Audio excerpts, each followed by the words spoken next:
Welcome to my Asshole Podcast. Let's get into it.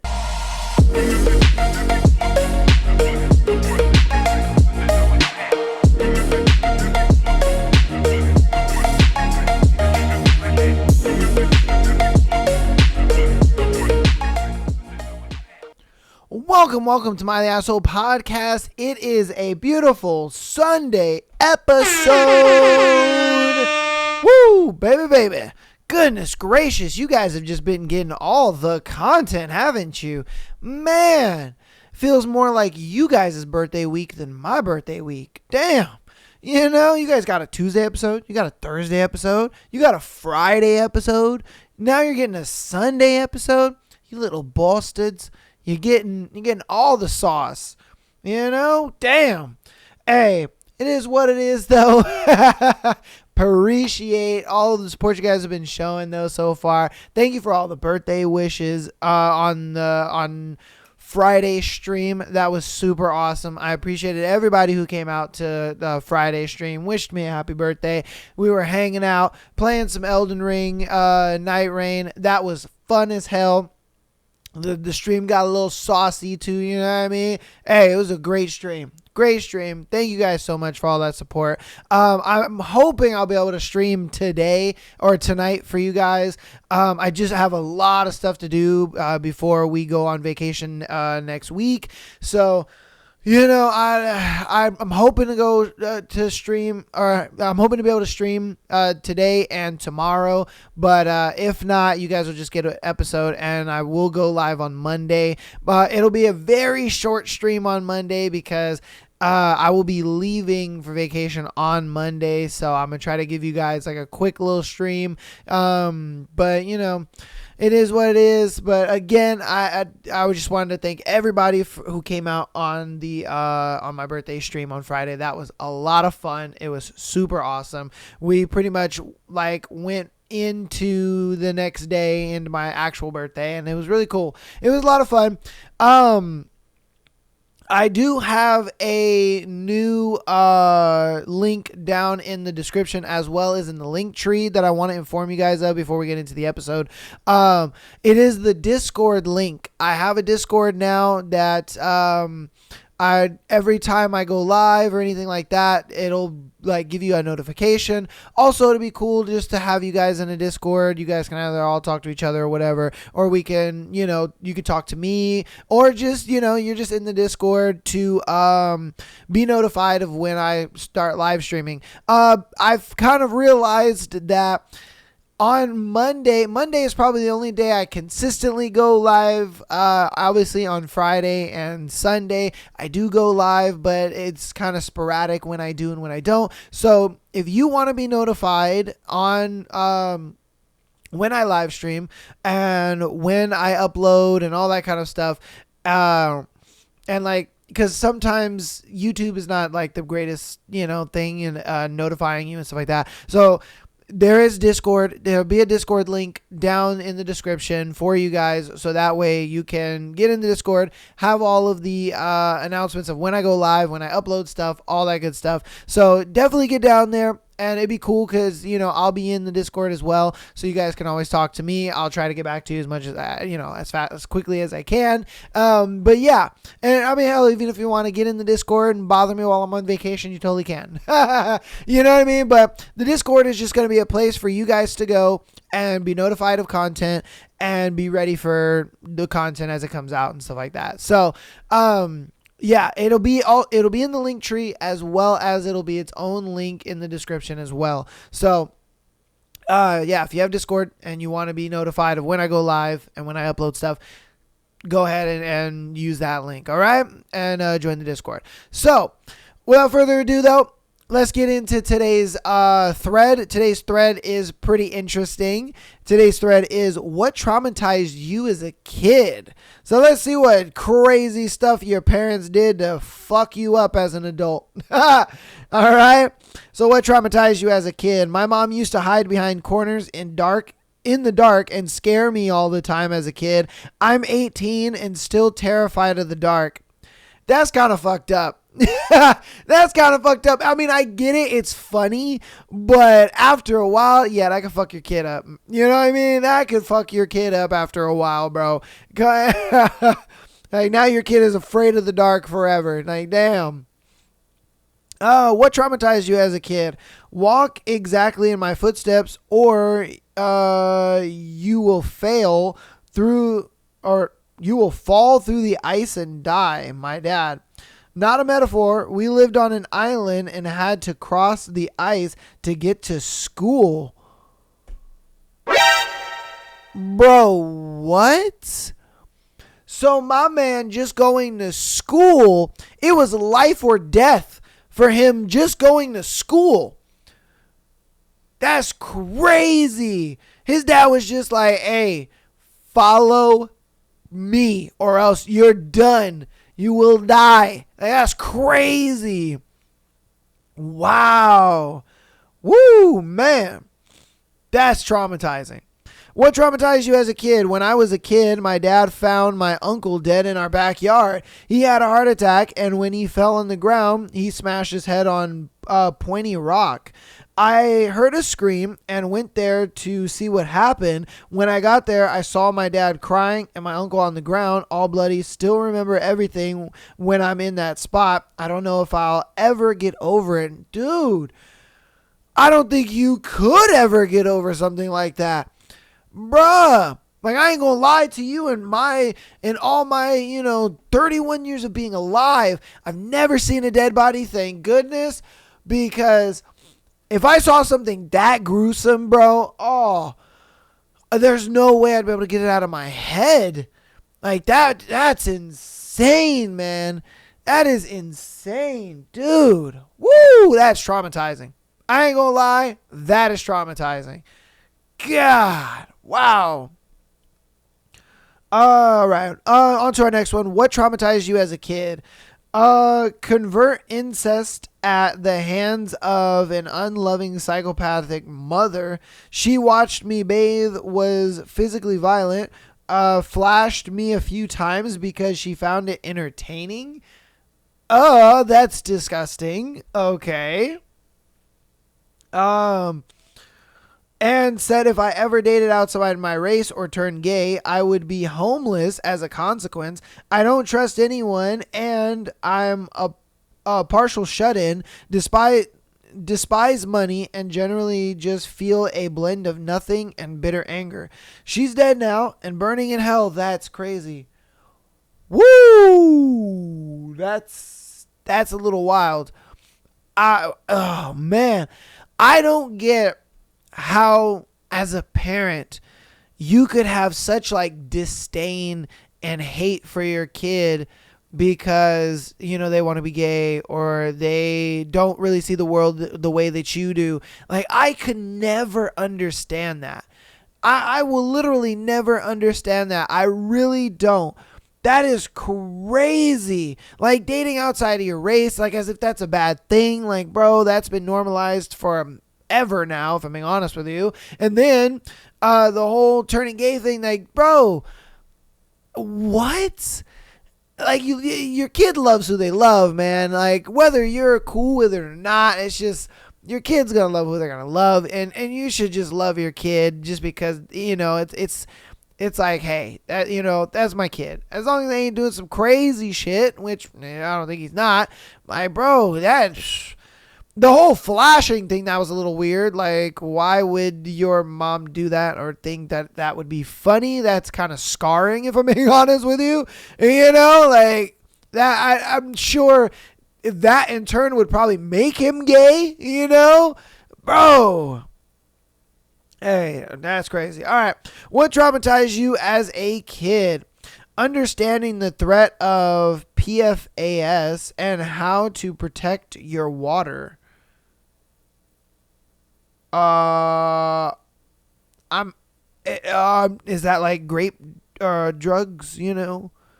Is that what that is? Like rape drugs? I don't like date rape shit. Maybe. I don't know.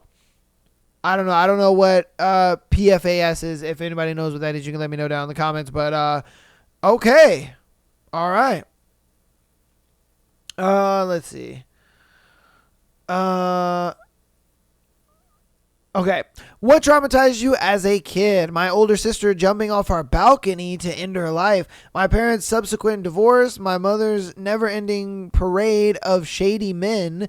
My psychopathic, literally, and narcissistic father.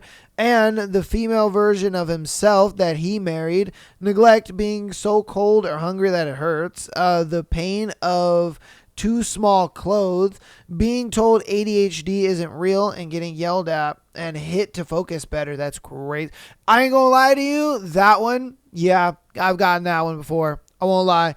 Gotten that one before. I mean, look, my parents, they aren't crazy, they aren't like horrible parents by any means. They gave me a great childhood. I feel like I turned out pretty good, but yeah, that did happen. I won't lie to you. That I on the discipline side of things, yeah, my dad especially was very strict with that kind of stuff on the disciplinary side. And yeah, sometimes it would get out of hand, and I think it was a thing where, especially when I was growing up as a kid, like in that time, everybody was getting spanked and whooped, and you know what I mean? Like that was kind of the way to discipline your kids, and so now that's not so much anymore. I mean, if I'm being real with you though, some of these kids need their ass whoop. I ain't gonna lie to you. I just don't think you should be doing it for just any old thing. Yeah, because like I said, back in like my generation, when we were growing up and stuff, man, we got beef for anything and everything. I ain't gonna lie to you. We got beef for anything and everything, man. Sheesh. But yeah, damn, she had it rough, dude. She had it really rough. Especially with like your sister, self-deleting. That has probably got to be the toughest thing. There's no way I could ever see like my younger brother like do that. That would destroy me. Oh my goodness.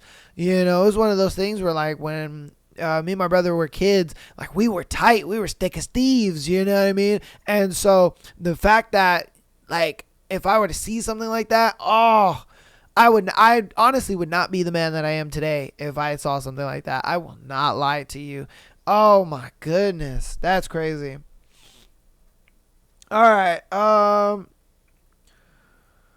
Okay, what traumatized you as a kid? My mother psychologically abusing me and sending me into meltdown after meltdown. I was undiagnosed autistic after being told what she was doing was making everything worse, and to let me decompress instead of escalating things. She doubled down because she thinks she always knows best and can never be wrong. Her always knows best attitude caused me lasting harm in this and many other ways. It doesn't help that she's severely mentally incompetent and always knows best is usually as far from the truth as possible. Man, woo!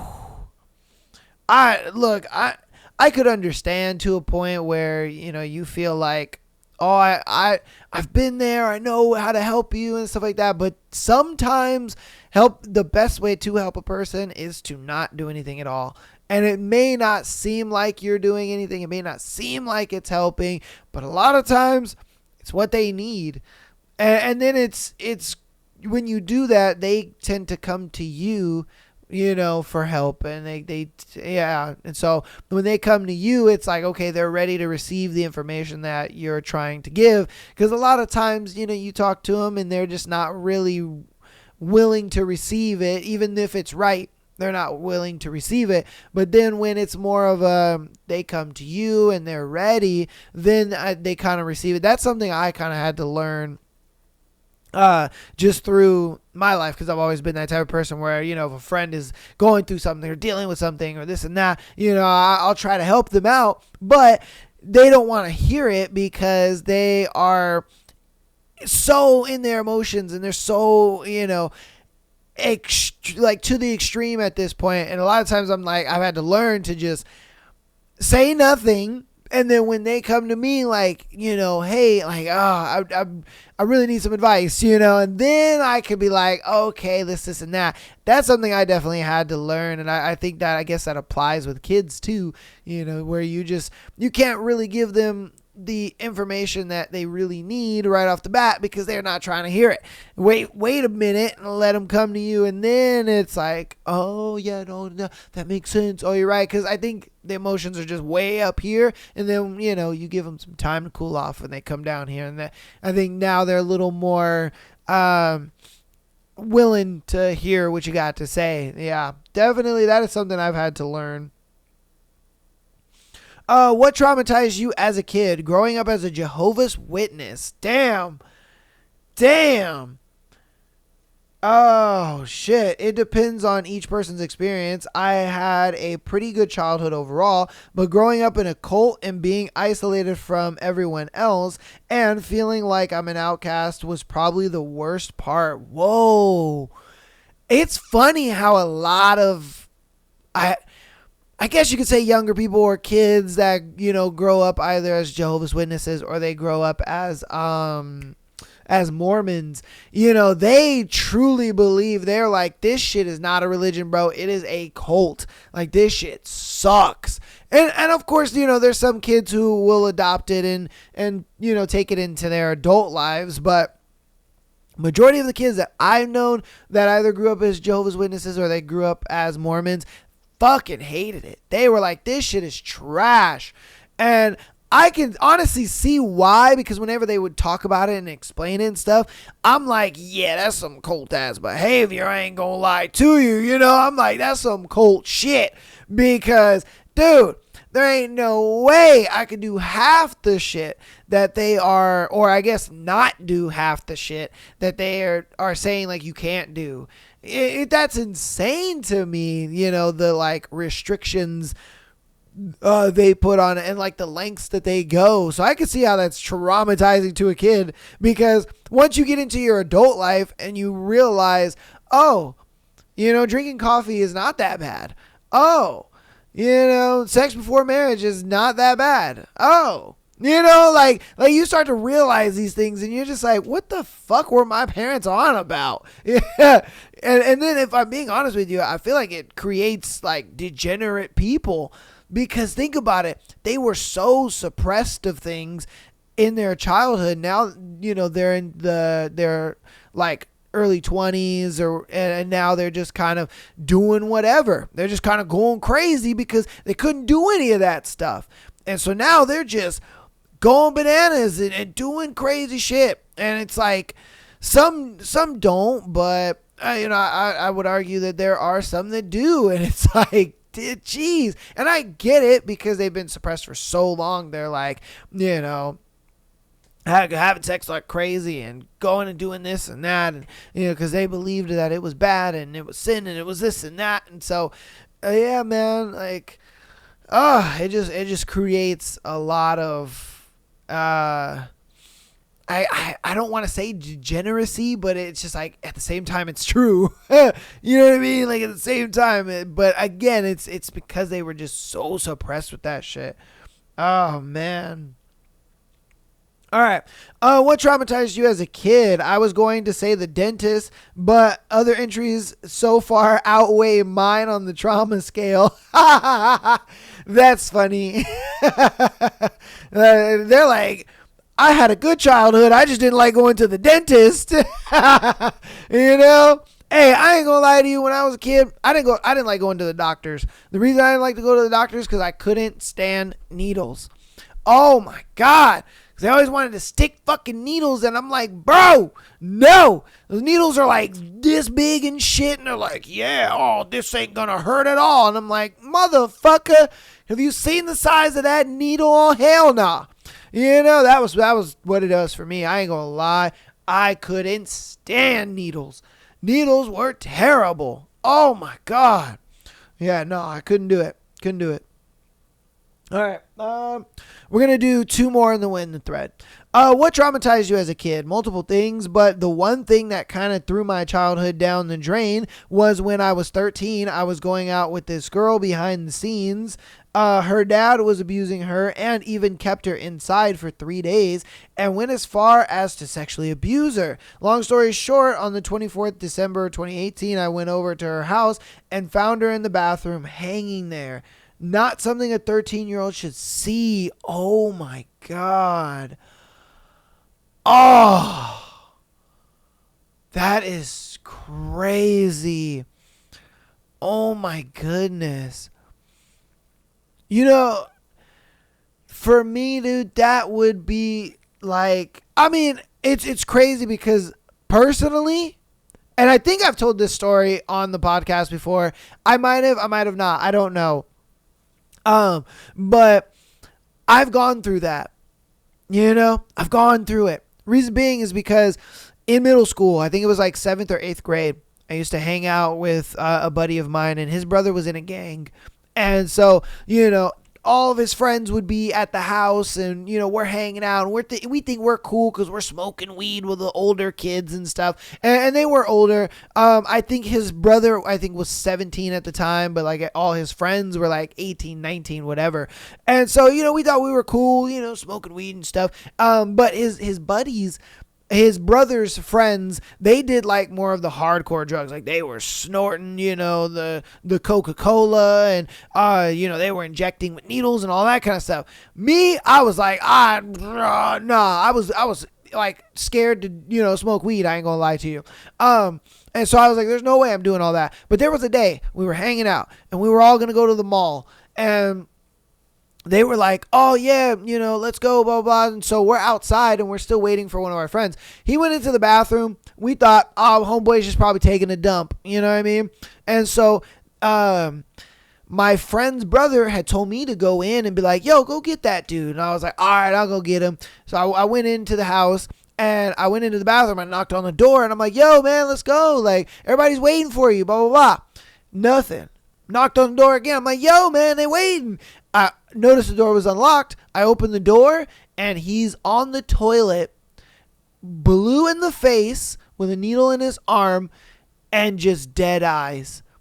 Homie was gone. He was gone. And I was like, whoa, no way. And so I ran out. And it's funny because, I was like, oh, I've never seen a dead body. Actually, I have. Now that I think about it, I was like, oh, yeah. But yeah, that was, at the time, I don't really think it was, I don't know. I don't really look at it like, because it wasn't gruesome, you know what I mean? It wasn't like this gruesome thing. It was, he looked like he was alive, you know what I mean? He just wasn't moving, like technically he was dead, but he just didn't look that way. So, I've seen dead body. I've never seen anything like gruesome though, but yeah, that story right there always like traumatized me, for the longest time. It's always made me look at like drugs, even, something like weed, where, and a lot of people are like, oh, no one's died off of weed, but I'm just like, bro, but I know that like for some people, weed is a slippery slope right into, heavier stuff and all that kind of stuff. And so when I saw that, I was like, you know what, man, this shit ain't for me. It ain't for me. I stopped hanging out with them. I changed my friend group. I was like, nah, man, this stuff is not for me, dude. But yeah, that's probably one of the times where it's been just extremely traumatizing. And I was about the same age. And I was maybe 12, 13, maybe 14. I'm not sure. But yeah, I was around that same age. So for him to like kind of have a bit of that, and it sucks that was a girl he was dating.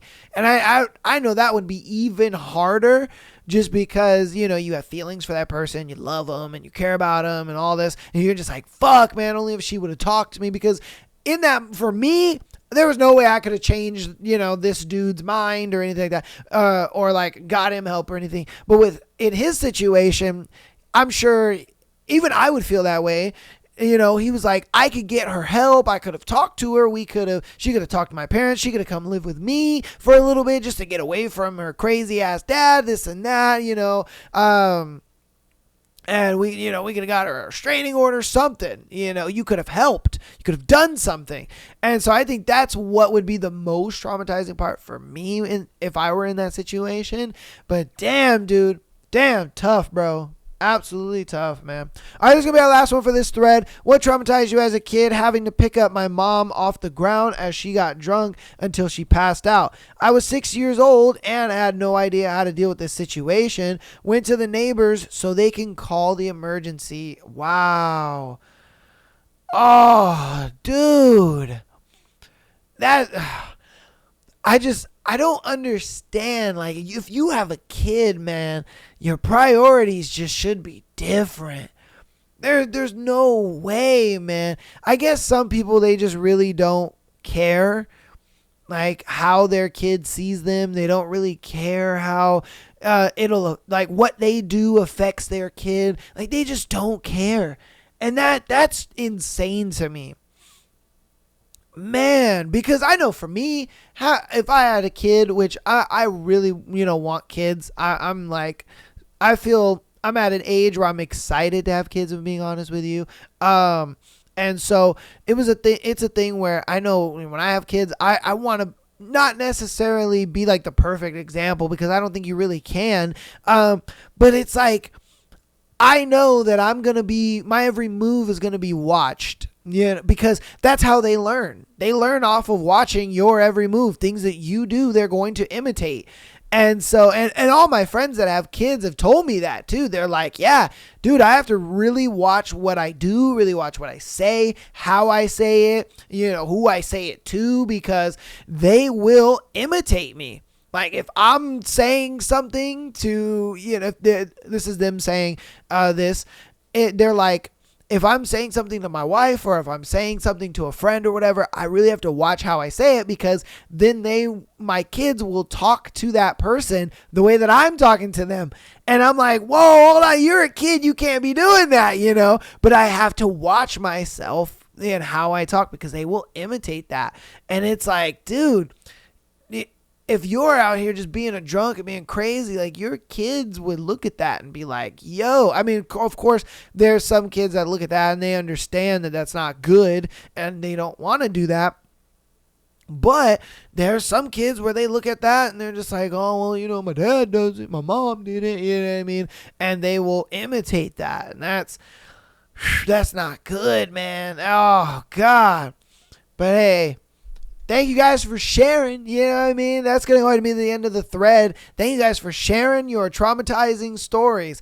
I even shared my little traumatizing story with you guys, and we can all share in our traumatization, But if you have a traumatizing story in your childhood, definitely put it down in the comments, because, man, y'all went through some shit. I ain't gonna lie to you, and I know you listeners and, you viewers right now are probably like, yeah, I probably went to some traumatizing shit too. Or some of you are like that one guy with the dentist, they're like, oh, damn, y'all motherfuckers went through some trauma. I had a good childhood. I just didn't like going to the dentist, you know what I mean? So, you never know, man. You really never know. And I think the traumas is what builds you into the person you become in your adult life, because I think without the traumas, it really hinders you in a way, because sometimes trauma is good.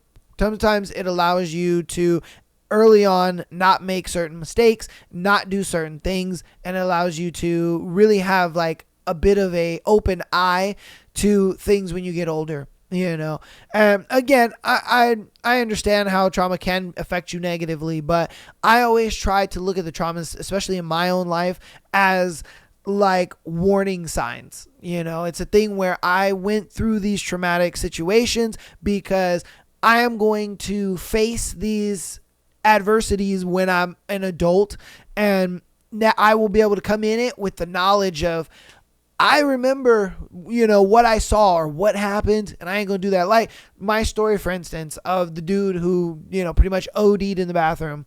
For me, I don't do drugs because I'm like, I don't want to end up like that. You know what I mean? And I understand, like, I guess drugs in general, it's kind of the cool thing to do, whether you go to raves, you go to parties, you go to this, you go to that, hanging out with people.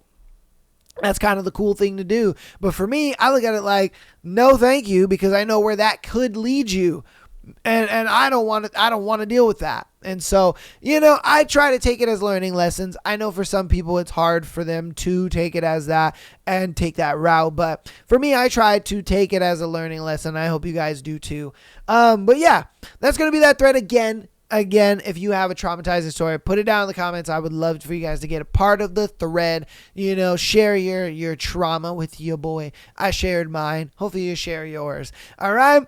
Let's go ahead and get through announcements. Then we'll get right on into our scenarios. We got some pretty interesting scenarios. Some pretty good topics to talk about. All right. So Patreon.com/Am I the Asshole Podcast. $3 a month. Get you exclusive episode every single Friday. Over 100 hours of content over there on the Patreon, man. It is beautiful. It is absolutely beautiful. So if you want a episode on Friday, or maybe, you've watched all of my content, all of the free content, and you're like, damn, I can't wait for him to upload another episode, even though you only really have to wait like a couple days, but you never know. You might be having one of those days where you're at work and you're just like, fuck, man, I wish I had something to listen to. Well, guess what? Get on the Patreon, and there's over almost 2 years worth of episodes over there just waiting for you. Yeah, just waiting for you. So definitely get out on the Patreon. Check it out. And, yeah, like I said, over 100 hours of content over there. $3 a month. All right. My audio listeners, man, my Apple Podcast people, as well as my Spotify people. Yes, I see you. I love you so much. Appreciate you guys. You guys are the ones that make the podcast go around. I ain't gonna lie to you, man. You guys be showing up. Thank you for all the support. Keep downloading the podcast, as well as rating us 5 stars. Helps out a lot, and it's for free, baby. And you know what I say, if it's for free, then it's for me. If you want to help out even more on the free 99 side of things, go ahead and follow us on Instagram, TikTok, as well as subscribing on YouTube. All that is free, and it helps us out, man. I really, really appreciate all the support you guys have been showing. Follow us on TikTok, especially to catch the live streams, or subscribe on YouTube to catch us on the live streams. I would subscribe on YouTube just because, TikTok, you can only do so much with the quality, which kind of sucks. But if you go on YouTube, oh man, you can watch the stream in beautiful 1440p. You know what I mean? Beautiful 1440p. It is crisp. It's beautiful. 60 frames per second. It's nice. Or you can go on Twitch or Kick. You know what I mean? Go on Twitch or Kick. Help me out. I'm actually really close to becoming a Twitch affiliate. I just need more followers. And so if you want to help out with that, you totally can. And I'm trying to build a little community. That's why I multi-stream. So that way, wherever you guys like to catch your live streams, I got you. We're on Kick, we're on Twitch, we're on YouTube, we're on TikTok. Just wherever you want to watch, man, you got it. All right? But that's going to go ahead and be the announcements. Thank you guys again for all the support. Let's get right on into the scenarios for today. Okay, so am I wrong? The root of red pill explained in one sentence. Why some men hate women. Okay. Red pill is about hating women because women decide whether they want to be in a relationship with a man or not. That's all. Men hate women because women decide who they want to be with. A woman deciding whether she wants to be with this man or that man makes red pill men angry. Because red pill men believe men are stronger, better, more intelligent than women, men believe they dominate women. But in one aspect in life, women have power over men. Women decide which man she chooses. Okay. In one key aspect of life, choosing who to have a baby with, it's the women's decision. Women choose. And a lot of times they choose wrong. Let's be honest here. That's why we have more single moms than ever. But I digress. I will give my opinion on this in a second. So a man can be smarter, more successful, whatever, but a woman can still choose someone else. Red pill is anger at the fact that women have the power to choose which man gets to pass on his genes. Men can't force her to pick a certain man, and that power women have in choice or in choosing a partner is the root of the red pill and incel frustration. They complain that women choose chads, fuckboys, tall men, leftist men, thin men, big guys, etc., etc. Men are angry because they want to control who women choose. So a man can be smart, masculine, accomplished, but still, it's the woman's power to choose if she wants him. That's all. Okay. We're gonna go ahead and systematically destroy this argument, okay? Because this is entirely wrong. Entirely wrong. Okay? For one, all the red pill is, you classify it as it being men who hate women. When in reality, that is immensely wrong. All the red pill is just telling you the truth about how women actually date. All right. Because a lot of women say certain things and then that guy will do that. But then, he gets left on red, or he gets flaked on, whatever the case may be. He doesn't understand that. And he's like, what the hell is going on? Why is it that she's doing that? Well, that's where the red pill comes on in and lets the guy know, hey, you got to understand that a majority of the time, women are going to get a ton of offers to go out on dates, all that kind of stuff. And you just weren't the best guy. You just weren't. And a lot of guys don't know that. And when they find this piece of information out, they do get angry. They do. And it is called red pill rage, 100%. I do understand that. But the red pill in itself is not men hating women.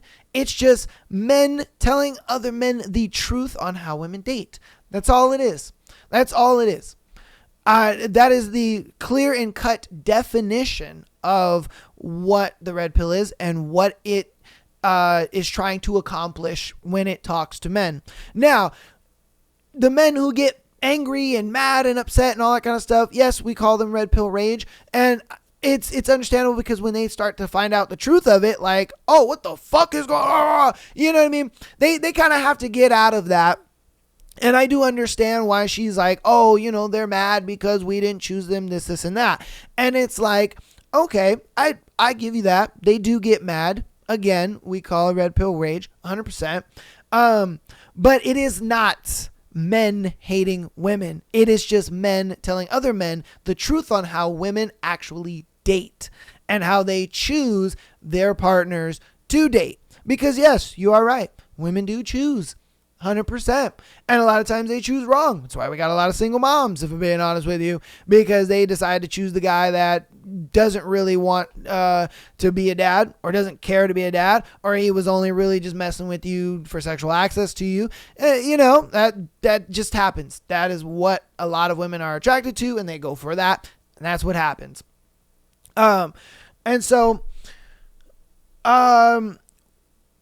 Then you go into, because red pill men believe that men are stronger, better, more intelligent than women. They believe that they dominate women. But in one aspect in life, that women have the power. They get to decide the man that they choose. Okay. Well, see, that is a truth. It is a biological truth that men are stronger than women. And men are better than women in anything that we can both compete in. And it's a simple truth. It really is. It's a simple truth. It's why DEI had to be implemented. It is why standards in the military, the police, as well as any field that is male dominated, they had to lower the standard so women can actually join the police force, join the military, join in male dominated spaces. They had to lower that for them. DEI was put in place for women so that way they can, if they want to go into STEM fields or like trades, they're able to do that. That is the reason why that standard has been lowered, and the reason why DEI exists is for women, because they do not possess the capacity to meet the standard that was there previously. It just is what it is. It's the reason why those things were in place, and it is biological truth. It just is what it is. Sorry. Now, let's see. I mean, you threw a lot of shit in here. Also, okay, you go into more is angry at the fact. I mean, I don't think we're angry at the fact that women choose. I just think that there's a lot of dudes who simply get stuck in this mindset of when they find a girl that they like and the girl doesn't like him back, for some reason they feel like that is the only girl in the fucking world. You know, and that's what they're obviously calling the simp epidemic. And it's like, bro, there are so many girls out there. We did a scenario, I believe it was on Friday, where a guy, the girl wrote in to the show, and and she said, "Oh, my coworker, I've friend zoned him like so many times, and you know he wants to go to my gym and this and that." And I was pretty much like, "Oh man, here we go," you know, because I ain't gonna lie to you. Yeah, I used to be that dude. I used to be that dude that like when a girl, you know, would kind of, I don't know, give me the friend guy vibe or whatever, or like friend zone me, it would be like, oh, try harder. Oh no, you know, all I got to do is just keep being nice to her and she'll like me eventually. I really had to get out of that. And I think a lot of guys get stuck in that. And it's one of those things where when dudes do find the red pill and they do understand like the truth of, oh shit, dude, you need to get out of that. You need to stop having this one-itis. You need to stop being a bitch, man. You know, and because a lot of dudes, what they do is, again, they focus on just this one girl as if she's the only one in the whole entire world. And it's like, bro, get out of that. What are you doing? No, get out of that mindset. I don't even know why you're focusing on this girl anyway. Because another component of the red pill is focusing on being successful. You know, making money, being the best you that you can possibly be. So that way the girl does choose you at the end of the day. And a lot of women forget that part. They forget that part. They forget the part that where, you know, they tell dudes to be successful. They tell dudes that, hey, you know, you need to be making this kind of money. You need to be focusing on work and not women. And, you know, like, success is the key to everything, not chasing a girl and then hoping that she likes you and, you know, sitting there giving her all this attention when she just got you in the friend zone and she's out here fucking Chad Thundercock. That's why I talk about that all the time. I'm like, dude, I always say that in this show. I'm just like, yeah, she's out here fucking Chad Thundercock. You want to know why? Because Chad ain't focused on her. Chad is focused on being successful and she likes that. But you're out here being a little Tommy Two Shoes and you're over here pedestalizing her and giving her everything for absolutely nothing. And that's why women kind of have this little attitude that they do where they're like, yeah, we have the power, we choose. And it's like, okay. You know what I mean? Because when they meet a dude who doesn't necessarily choose them and actually makes them work for validation and attention, they're like, oh, okay, this is a dude who has a fucking spine and a dude I can actually respect because he's not just giving me everything and, you know, pretty much kissing my feet. Because let me be straight with you. Girls don't respect dudes who sit there and kiss their feet. They don't. They'll sit there and be nice about it, but they do not respect you. They'll be like, that guy I can just walk all over. Like, what the fuck? Have a spine, man. It was funny because I even... on TikTok, I see it all the time where girls sit there and they, you know, they're in their car and they're like, they have their phone set up and they're talking about this dude that they're just not interested in. And the majority of the time, it's simply because dude just does not have a spine. And she's just like, bruh, like, no, like I could walk all over you and I just don't want to do that. Like, I don't want to be that kind of person. So no, the red pill is not mad that women get to choose. They're not mad at that at all. I don't know where you got that from. I don't know what, crazy ass propaganda you got that from or what out of context clip you got that from. But no, we are not mad because women choose. We're not mad at that. The red pill is simply, again, it is the truth of how women actually operate within the dating realm. and how to move. Because a lot of guys, like I said, they sit there and they pedestalize that one girl. They think that she is the only fucking girl in the world. And it's like, bro, what are you doing? And it takes them out of that. And, a lot of times when they do find out the truth of why homegirl doesn't like them, that's why they get, they get mad and this and that. But a lot of times, they need to keep tuning into the content a little bit, because once that anger subsides, then they're able to kind of learn a little something and be able to focus on other things that actually matter. Because again, it's one of these things where you, as a man, you have to focus on success, because when you focus on success, then everything else follows suit. And so for me, I look at it, I apply this all the time in my life, but I'm just not the type of person that really, the red pill. I don't really do all that and the whole alpha male, this and that. Nah, I'm just not about that. I know what the red pill is, and I understand what it actually is. And I apply it in my daily life, but I apply it covertly. I'm not sitting here on dates with girls talking about, oh, what's your body count? Oh, are you a virgin? That shit annoys the crap out of me. I can't stand when dudes do that stuff. Oh, yeah, how does it feel? You're on a date with an alpha man like me. And it's like, oh, it's those dudes that are cringe. Okay. And I guarantee you, those are the dudes that a lot of girls come across, and they think that that's what the red pill does to guys. And it's that mindset that really fucks everything up for a lot of guys, because especially when a guy comes in and he's very masculine, he really knows him, he understands him, and a lot of times the girl will kind of pick up on that a little bit and be like, no, he's probably going to ask me my body count, or he's probably going to do this. Yeah, they assume. And that shit annoys me, because these guys will come in, they will set that kind of precedence, and then it just fucks it up for all the other guys. Unless the dude is just a fucking, pussy ass little liberal. Yes, I said that. And because a lot of women, they sit there and they think they want a liberal guy, and it's like, you really don't. You don't. Stop. A liberal dude's going to sit there and be like, hey, do you want to split the bill? Because he believes that you guys are equals. No. You know what I mean? That's why I'm a conservative man. I'm like, no, I believe women should be taken care of. I believe you should pay on the first date. I believe you should pay on all the dates. You know what I mean? I believe that the man should be the breadwinner. I believe women shouldn't work. Yeah, I'm like, bro, what the fuck are we talking about here? This whole 50-50 shit, that's bullcrap. No, none of my relationships have ever been 50-50. What the fuck are we talking about?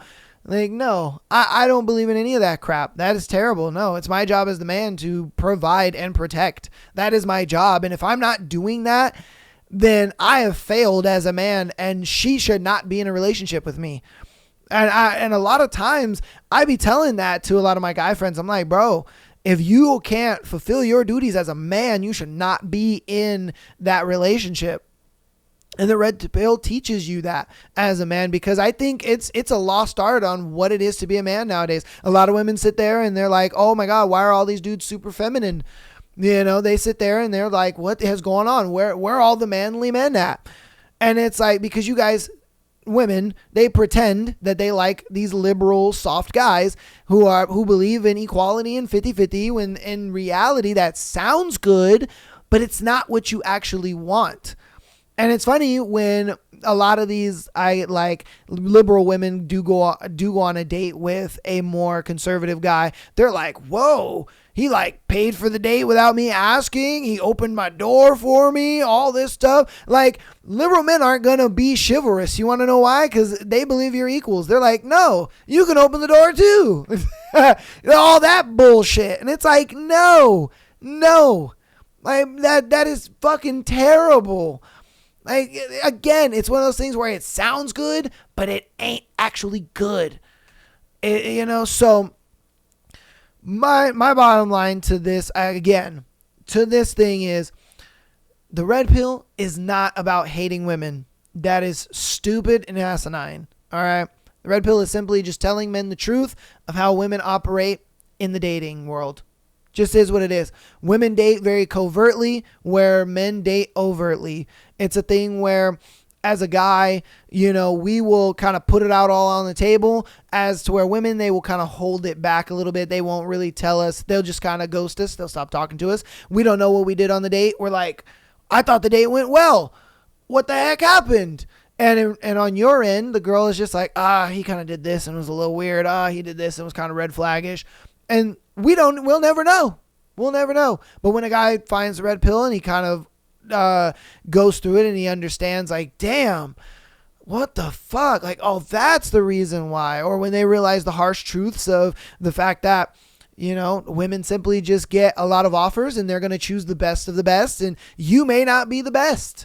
I've gone through that multiple times where I wasn't the best guy. And it just is what it is. I'll ask a girl out on a date. She's so down for it. She flakes on me. Why? Because there was a guy that gave her a better offer. Or he had more money than me. Or he was more established or more good looking. He was taller than me. I don't know. Like, I'm a short guy. So, if there's a guy who's 5'11", why is she going to date me? It's just one of those things where once you take in the knowledge and you kind of get past the red pill rage, if you will, then you start to learn and just accept, like, this is how women are in the dating world. This is how they act. This is what they choose. And it just is what it is. If you're not that criteria, you're not that. I've always said it. You're not everybody's cup of tea. So go where you are wanted instead of trying to be somewhere you're not wanted and become wanted. It's just not going to work, because that's what a lot of guys do. A lot of guys will sit there and they will be in situations where they're not wanted, but they'll try to become wanted by asking the girl, what is your ideal type of guy? And they'll try to be that guy. And it's just like, bro, it's just not going to work. It's just not going to work. It won't work. Like, and that's why I always tell dudes, it's like, if a girl that you like doesn't like you back, cool. Peace and chicken grease. You're gone. You just leave. It's as simple as that. You just leave. You stop talking to her altogether. And so again, that's mainly what it's about. It's not about hating women. It's just about learning the truth of how women actually operate in the dating world. Now, the whole, we believe men are stronger and better. Well, I mean, it's just the truth. It's just the truth. It is what it is. Like, that is the reason why chivalry exists. Chivalry is because women are the weaker sex, and us as men, we protect you. That's why chivalry exists. Just is what it is. It's biological truth. Now, the whole, you guys choose, you have that power. Sure. I mean, but at the same time, it's like the men choose who gets married. You're not going to get down on one knee, right? So, I mean, you have that power to an extent, but then when it comes to marriage, it's like, well, now the power is back on the guy's side, because the guy has to get down on one knee. You as women ain't going to get out there and get on one knee to a dude. You're not going to do it. It's, you know what I mean? So again, it's like, you have that power to an extent, and then she kind of goes into, we complain about choosing Chads, fuckboys, tall men, all that kind of stuff. And that just goes into, look, man, you're just not going to be everybody's cup of tea. And a lot of guys need to kind of be okay with that piece of truth, because it's one of those where a lot of guys are like, oh, no, oh, I could still get her, oh, this and that, oh, I just need game, oh, I just need this. And it's just like, bro, no. There are some girls you are just not going to get. And it just is what it is, man. Trust me, I was that guy. I was that guy that thought, oh, if I just change myself and be, what she wants me to be, then I'll get her. Oh, if I just do this, then I'll get her. No, I had to get out of that. I really, really did. I was one of those dudes. But now, hey, I'm a cut and go now. It's like, if you're not reciprocating the energy I'm putting in, cool, gone. I'm done talking to you. You're deleted out of my phone, because I don't got time for it. And again, the red pill should be about focusing on success and being the best you. Because again, if you're successful and you're the best you, guess what? Well, the women come as a byproduct. Why? Because women are attracted to success. And that's just what it is. They are attracted to success. So if you focus on success and that is your main goal and agency, well, guess what? The women come by proxy. You know what I mean? I don't know. That's my rant. I think she probably saw some crazy ass clip on there and, probably believes the propaganda of, red pill guys they just hate women and all this. No, that's not what it is. It's not what it is. You may think that's what it is because we are telling the truth of how women actually date and how they actually see men. Because let's be honest here, women see most men as just fucking pests. Let's be honest here. They see most men as pests. Most men don't even exist. And it's one of those things where a lot of women sit there and they say, oh, where are all the good men at? Well, you just don't see them. They don't exist to you. They're invisible. You only really see what you want to see. And that's just the way that goes. You only see what you want to see. And so the fact that you're only seeing a very small percentage of men, those dudes are not only desired, or not only do you desire them, but other women desire them as well. So, those guys tend to have multiple women. They tend to cheat, because they look at it like, yeah, I'm Chad Thundercock out here. Not only does this girl want me, but this girl does too. You want me, that girl. So and you don't realize this until it's extremely late. You're like, oh my God, you're all invested and you're thinking, yeah, this is going to be my boyfriend, this and that. And then you find out, he fucking Shelby on the weekends and you're like, oh, damn, So again, man, it's just, it's one of those things where, the dating has changed so much to the point where it's like, you really have to take all of this information and you have to be able to take it with an open mind instead of being so retaliatory to it. Because when I was learning all of this stuff and how the dating game changed since I had got out of a long-term relationship, I was like, holy shit. And yes, I did find the red pill and I was like, oh my God, these are all the mistakes that I'm fucking making. And I was able to correct a lot of those mistakes and focus on on success. I focus on work more than anything. And if I'm being honest with you, in focusing on my success more, there has been more opportunity with women. I won't lie to you. And it's the way it is. But definitely it's not about hating women. That's crazy. That's kind of stupid. But you let me know what you think about it in the comments. I know you guys have probably had a lot of anger with that, but hey, I'm going to just give you the truth, man. I'm going to just give you the truth on it, and I'm going to let you deal with it, or let you take the information and do with it what you will. All right? Because that's how I'm not going to sit here and give my opinions and how I feel and all that kind of stuff. Nah. I'm just going to give you the facts, and then you can go ahead and take that information and do with what you will with it. All right? But I did see this one. I did see this girl write in, and I was like, this is going to be interesting because, honey, you got it all wrong. You got it all wrong, baby girl. And I guarantee you she's, like I said, she's probably either seen videos or dealt with those dudes where they're like, oh, what's your body count? Oh, you're not a virgin? Oh, man. Oh, those dudes are fucking cringe. All right? Don't learn from those guys. Those guys are fucking losers. Okay? Those guys are fucking losers. Don't listen to them. They're trash. They give the red pill a bad name. All right? They really do.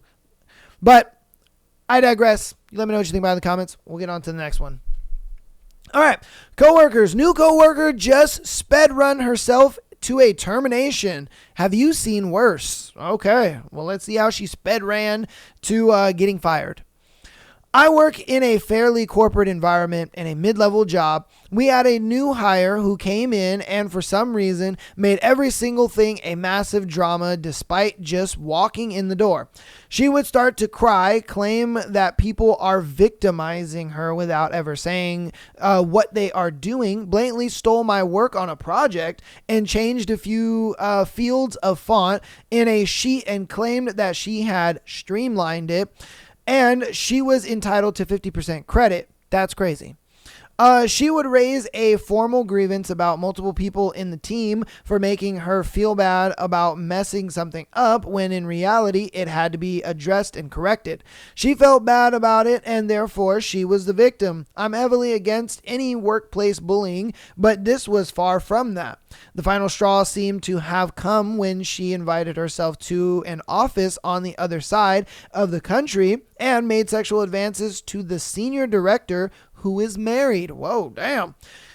She's now been fired for misconduct. Have you ever had a colleague like this who basically just crashes out? Damn. Somebody who is just simply causing problems with everybody for no reason because she's not getting her way. No, I haven't dealt with a worker like that personally. But we did have someone who wrote in on the Patreon episode. I believe it was on Friday, the Patreon episode. And their coworker was pretty much going to HR about everything. And that is annoying. That I'm like, dude. But see, with them, with that story, they didn't. I gave the advice of like, you need to call her out on her shit. You guys were calling her out on her shit, and that's good because sometimes these people just need to be called out on their shit. Like, bro, you're doing all this fuck shit and you're out here pretending like you're a victim. Like, nah, bro. Nah, I personally believe in calling people out on their bullshit because if you don't, they're going to feel like it's okay to keep doing this and they're going to feel like it's okay to keep doing it when it's not. And they need to be told something. They need to be told, hey, look, man, this ain't right. This is some bullshit. I don't know why you keep running around doing all this stuff. And then when somebody calls you out on it, you want to be a victim. Nah, we ain't having that shit. Now, the whole, her trying to get with the senior person and that dude was married. Hey, that right there, leave that alone. I ain't gonna lie to you. Leave that alone. Let her, if she belongs to the streets. Yeah, I mean, if she want to belong to the streets, you let her belong to the streets. I wouldn't get involved in that. I ain't gonna lie to you. I'd be like, I am excommunicating myself up out of there when it comes to that. Now, when it comes to the workplace shit, yeah, call her out on her bullshit because that's crazy. The fact that she is taking your work and then wanting 50% of it, I'd be like, no. The fuck are we talking about? You ain't about to come up in here, have me do all the work, and then you take 50% of it. Fuck no, that ain't happening. Call her out on her bullshit. You know what I mean? Call her out on her bullshit. Well, I guess she's gone now, so good. Rightfully so. She needed to be fired, if I'm being honest with you. Because it's like, dude, those type of people are insane. All right, on to our next one. A girl liked me for the first time. It went horrible. Okay. Let's see what happened. I, 28 male, had the wonderful experience of having a girl, 33 female, like me back for the first time in my entire existence. Not only that, we had a lot of things in common and she was really attractive and took care of her body and her health. After a few months of talking, I finally asked her out. We're coworkers and she said yes. We hang out and it went horrible. How did it? Okay. Turned out we have very few things in common and it was super boring. Here is the advice part. I still find her insanely hot and I am disappointed things didn't work out and I need help moving on, especially the physical attraction part. Maybe lust at this point. Woo! Look, man, I'm going to be straight with you. There is no, and I mean no advice that is going, I will be able to tell you that is going to be more, or I guess work against your penis, man. I ain't gonna lie, dude. Look, it's gonna be one of those things where you could be so focused on work, or you could be so focused on the gym, or you could be so focused on like whatever hobbies you got going on or whatever like side hustle or side business or whatever you're doing, because obviously my advice would be dude, you got to start focusing on other shit or you need to start talking to other girls. That's a big one. You know what I mean? Start talking to other girls because the moment you start talking to other girls, then you'll realize, this girl, she wasn't all that. It is what it is. Like I said, back in the first scenario, a lot of guys get into this mode of they see one girl and the girl likes them and they're, or they like the girl or whatever the case may be. And it's one of those things where, They think she's the only fucking girl in the world, and it's like, bro, she's not the only girl in the world. All right, she's not. She's not the only girl that's gonna have that great of a body. She's not the only girl in the world that's gonna have, that look and all that. Trust me, there's tons of girls out there, man.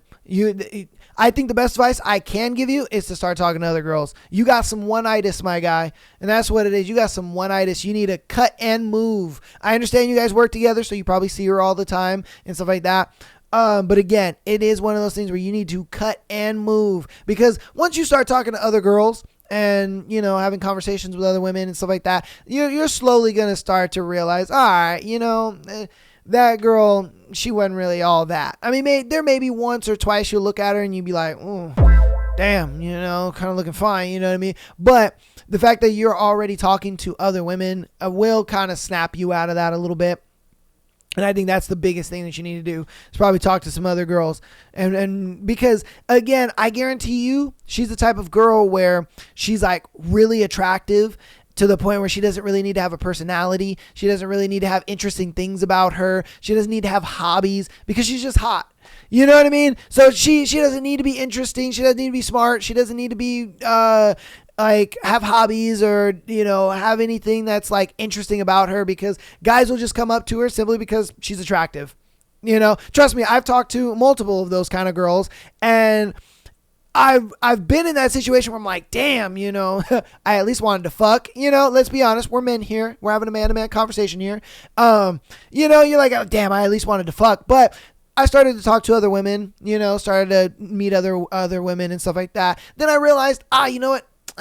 She was boring anyway, and a lot of these girls are fun to talk to. They actually have some substance to them, and you quickly start to realize, damn, she ain't the only girl in the world. A lot of you niggas be up in that fucking, oh, she's the only one. Oh, I'm never going to find a girl as hot as her. Like, bro, no.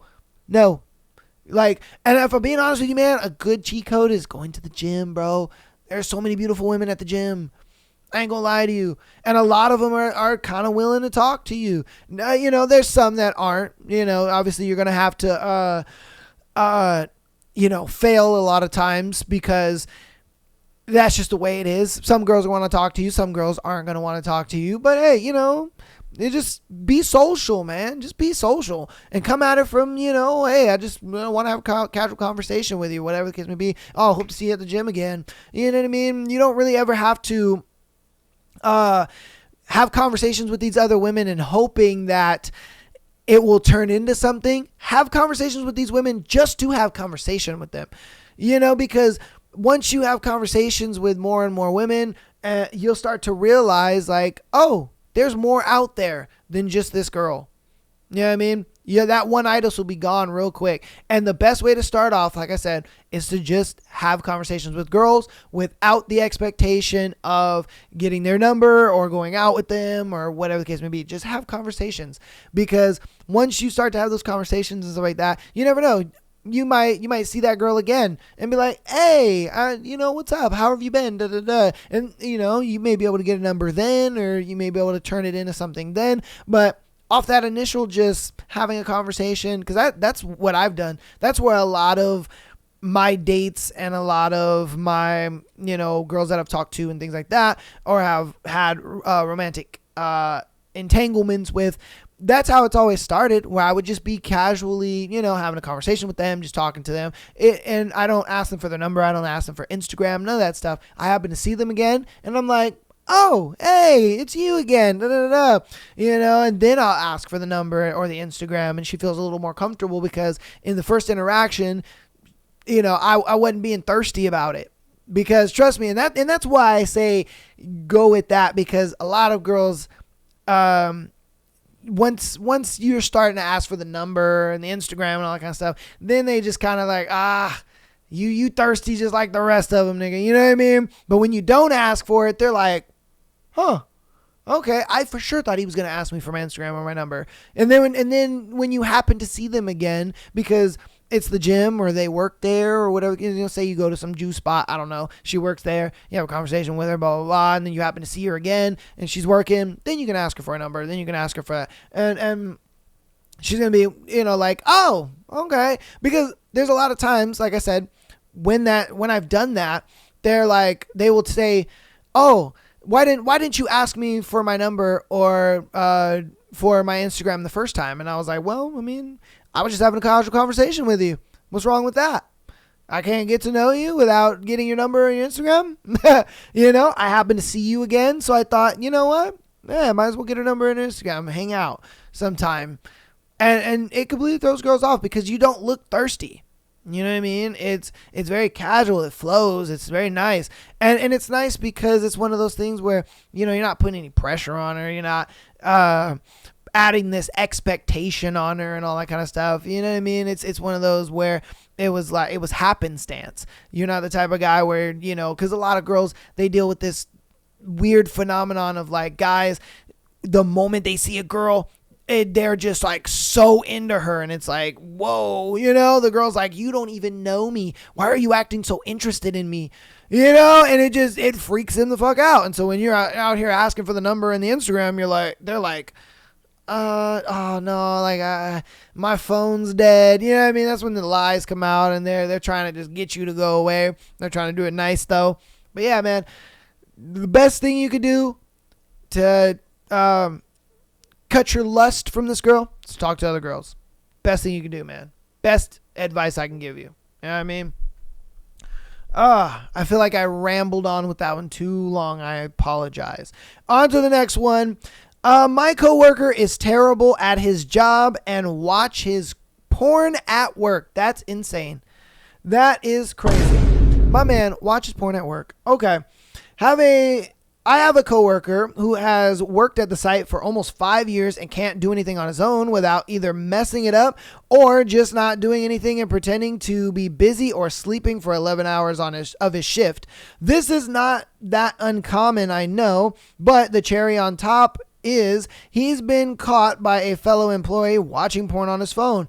At first, no one believed it until he got caught a second time, and he was sitting in the middle of a room full of guys watching porn on his phone. That is crazy. My man was out here sitting with all the bros, and he's just like, damn, that girl getting clapped. Damn. Like, what the fuck? He's not like embarrassed? Okay, all right. Completely weird thing to do, and it wasn't like it was a video. He just happened to scroll by on Facebook for a split second or something. This freak is scrolling through the pages of Pornhub, finding videos to watch. As if that isn't bad enough, later he sits down again and pulls up Facebook Messenger and is getting nude pictures from someone who isn't his wife, and he's supposedly a Christian who's been saved.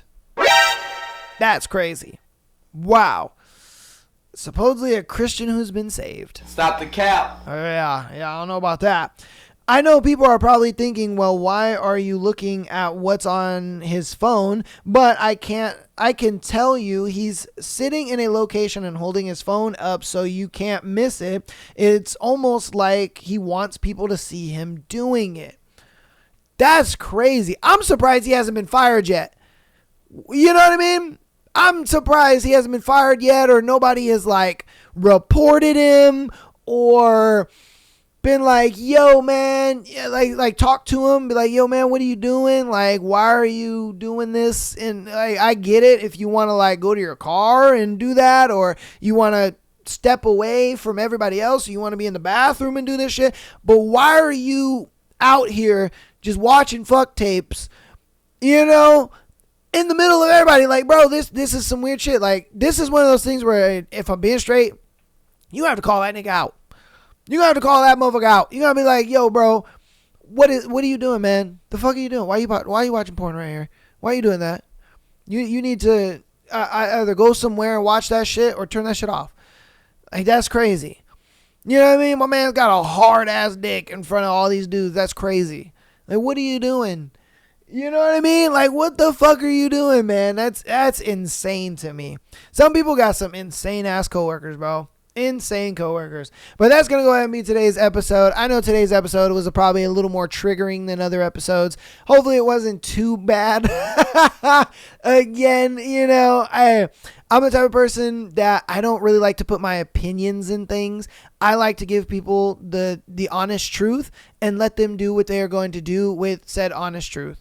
That's just the type of person that I am, whether I'm talking about, geopolitics, or I talk about, dating and stuff like that, or if I give advice, I just try to stick to the facts, and I let you guys, do with that information what you will. If you don't want to do nothing with it, you don't want to believe me, you're like, oh, this dude's insane. Hey, it is what it is. I'm just going to give you the facts, and that's that. I hardly ever really put my opinion into things, because I look at it like, who cares about my opinion when I can give you the truth and then just let you do what you will with the truth. That's just the type of person that I am. But hope you guys enjoyed today's episode.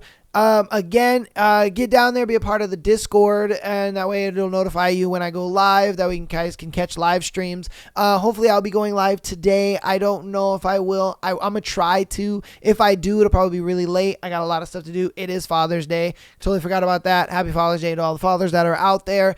But yeah. Get down to the Discord, patreon.com/MyTheAsshole Podcast. $3 a month gives you exclusive episode every single Friday, as well as being able to send in your scenario like these people did today. Keep downloading the episode, ratings 5 stars, all that good stuff. I will see you guys on, hopefully tonight with a stream. If not, Monday, I'll be doing a short stream. And then next week, I will be on vacation, but you guys still will be getting a Tuesday, Thursday episode. So definitely look out for that. I love you guys all. I will see you later, and peace.